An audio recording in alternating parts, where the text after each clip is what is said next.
Alors déjà, première chose, qu'est-ce que le bronzage? Qu'est-ce que c'est? En fait, le bronzage, c'est une substance en liquide qu'on produit naturellement par la peau sous l'effet des UVB pour se protéger, tout simplement. Donc la mélanine, ça ressemble à ça. C'est une molécule qui en fait est produite à l'issue de la tyrosinase. Donc c'est une enzyme qui est activée justement par les UVB et qui va justement déclencher au sein des mélanocytes, donc les cellules de la peau qui sont responsables de la production de mélanine, qui vont produire justement, elles vont se dire bon bah il faut que je produise une substance pour me protéger. Pourquoi? Parce qu'en fait les UV, donc il y a trois types d'UV en fait, sont dangereux pour la peau. Les trois types d'UV sont dangereux mais pas au même degré. Dans le sens où ça c'est le cercle, ça c'est le cercle chromatique, c'est le cercle de la lumière visible, et avant 400 nanomètres, ce sont justement les UV. Mais il y a trois types d'UV. Il y a les UVA, qui ont une longueur d'onde qui est comprise justement entre 400 et 315 nanomètres, donc ce sont les plus proches en fait de la lumière visible, mais ce sont aussi parmi les plus dangereux. Pourquoi? Parce qu'en fait, eux, au lieu de s'arrêter sur la couche de l'épiderme ou du derme, ils vont ce qu'on appelle on a ce qu'on appelait avant l'intraderme, ce qu'on maintenant on appelle l'hypoderme. Et en fait, ils vont s'en prendre directement à l'ADN de la peau et en fait vont provoquer des mutations qui peuvent à terme, dans certains cas malheureusement, entraîner un cancer de la peau. Et dans les meilleurs des cas, ça va juste entraîner un vieillissement cutané accéléré. C'est-à-dire qu'on va vieillir beaucoup plus vite. On a tous déjà vu des vidéos où justement on a vu des personnes comme elle qui avaient en fait vieilli prématurément sous l'effet des UVA notamment.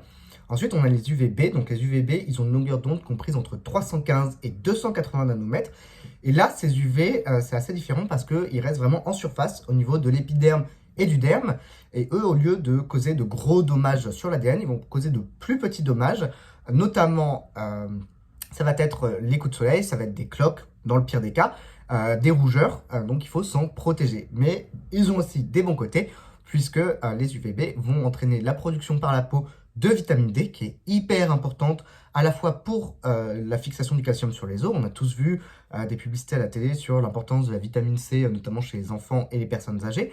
Mais également, en fait, la vitamine D, on sait aujourd'hui qu'elle a un effet positif sur l'ensemble du système immunitaire. Donc, en cas de maladie, en fait, la vitamine D est très importante. C'est pour ça que souvent en hiver, on a tendance à être un peu plus malade. Tout simplement parce qu'en fait, on manque de vitamine D puisqu'on a moins de soleil dans cette période-là. Donc, c'est très important, mais il ne faut pas s'exposer n'importe comment au soleil. Et les UVC, ce sont en fait les UV qui ont une longueur d'onde qui est comprise entre à peu près, je crois que c'est 200-280 nanomètres, mais eux sont bloqués heureusement par la couche d'ozone parce qu'ils causent des dommages très importants au niveau de l'ADN et peuvent causer à terme vraiment des très grosses brûlures sur l'épiderme. On les utilise aujourd'hui parfois dans les hôpitaux pour tuer tout ce qui est germes, bactéries, etc.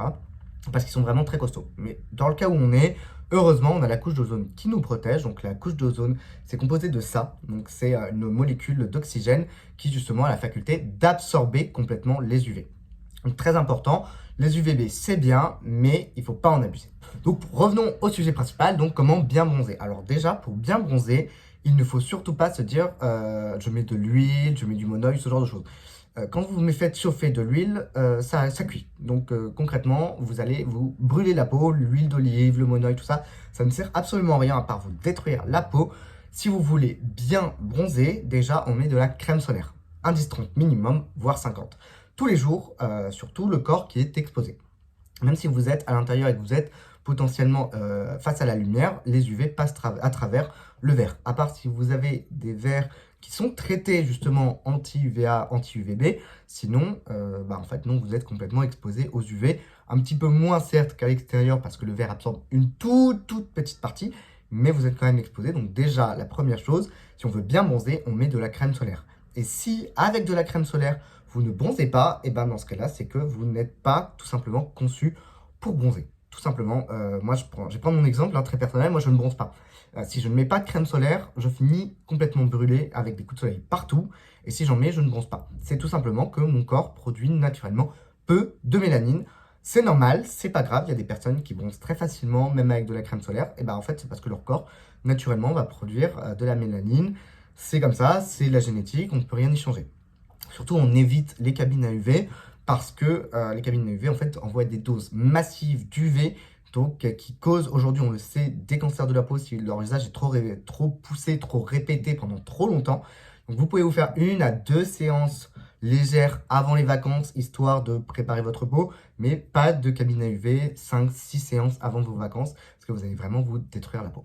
La deuxième chose qui est très importante pour bien bronzer, c'est de gommer, faire un gommage régulièrement de la peau. Pourquoi? Parce que comme ça, déjà, vous allez enlever la couche cornée, donc qui est composée de cellules mortes.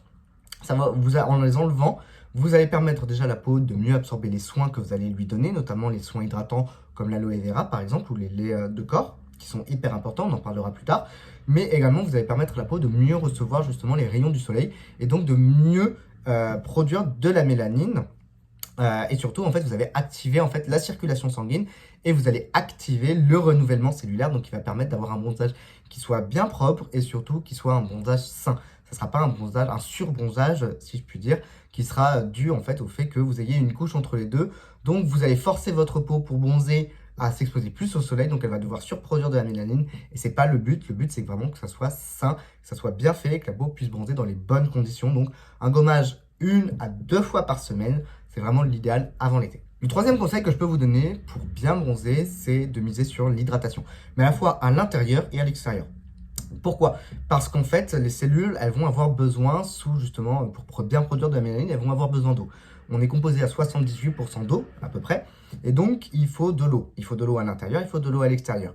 Donc pour ça, déjà, on va éviter tout ce qui va être soda, parce que ça contient beaucoup, beaucoup trop de sucre. Si vous les faites vous-même avec très peu de sucre, ou si vous privilégiez par exemple le kombucha, c'est très bien, mais tous les sodas qui sont vendus en grande surface sont souvent beaucoup trop sucrés. Et qui dit sucre dit en fait que vous allez faire surtravailler vos reins et votre foie, votre pancréas, pour éliminer justement ce sucre. Et ça va demander des grosses quantités d'eau, donc vous allez vous déshydrater de l'intérieur, ce qui n'est pas du tout le but. Et on évite également en fait l'alcool. Pourquoi? Parce que l'alcool, quand il rentre dans le corps, il se transforme en aldéhyde. Donc ça ressemble à ça, un aldéhyde. Et en fait, les aldéhydes, là aussi, pour les éliminer, ça passe par les reins. Et les reins, pour bien fonctionner, ils ont besoin d'eau. Et donc vous allez là aussi vous dessécher en fait de l'intérieur, vous déshydrater complètement. C'est pour ça que souvent, lorsque on rentre de soirée et qu'on a bu beaucoup d'alcool, on a extrêmement soif.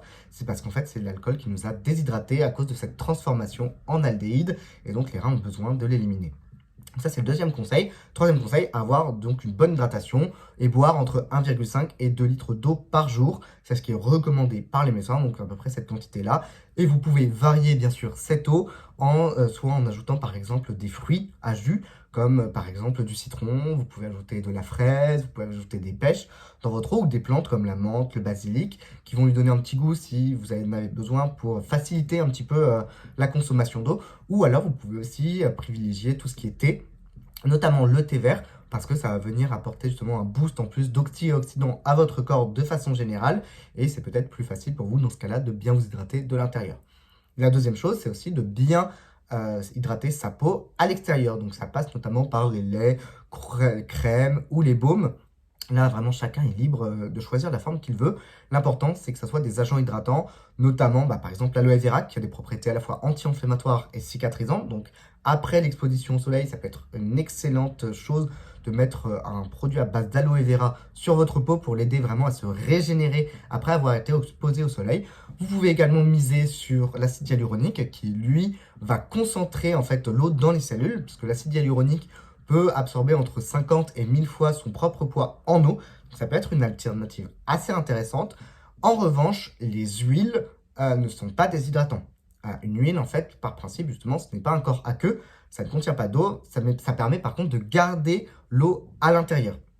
Mais donc ça peut être utilisé, j'ai envie de dire, après avoir mis une crème hydratante, si vous le voulez, pour mieux justement garder toute cette hydratation. Par contre, on n'utilise pas d'huile comme un hydratant, ce n'est pas un hydratant. Et enfin, on peut également, justement, pour un petit peu booster la production de mélanine, privilégier des compléments ou des aliments qui sont riches en ce qu'on appelle du bêta-carotène. Donc le bêta-carotène, ça ressemble à ça. Et c'est une molécule qui, une fois à l'intérieur de la cellule, va justement venir stimuler la production de mélanine par les mélanocytes. Donc le bêta-carotène, on peut le retrouver soit dans les compléments alimentaires qui sont vendus dans les supermarchés, pharmacies, parapharmacies, donc qui sont souvent assez riches, Ou sinon, vous pouvez, ce que moi je trouve être une meilleure alternative, c'est privilégier les fruits et légumes qui sont riches en bêta-carotène. Il y en a énormément en été. Donc c'est par exemple, le plus courant, hein, bien évidemment, c'est la carotte, qui est un produit qui naturellement en fait produit énormément de bêta-carotène. Mais on en retrouve également dans les betteraves rouges, on en retrouve également dans les pêches, dans le melon, la pastèque, les épinards, assez contre-intuitif, mais il y en a dans les épinards. On retrouve également ce produit dans tout ce qui va être les abricots. Tous les fruits d'été, de façon générale, contiennent du bêta-carotène. Et la plupart des légumes, comme par exemple aussi la tomate, qui est un fruit techniquement, mais que j'ai plutôt tendance à considérer comme un légume, vu que je l'utilise plutôt en salé.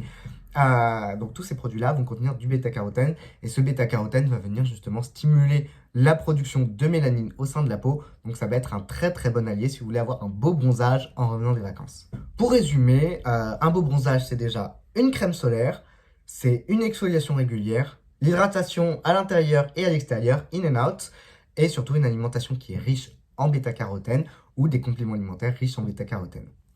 Merci d'avoir regardé cette vidéo avec moi. N'hésitez pas à liker, à partager, n'hésitez pas à vous abonner et activer la cloche des notifications pour être au courant des prochaines vidéos. Et donnez-moi toutes vos astuces en commentaire sur comment bien bronzer en été.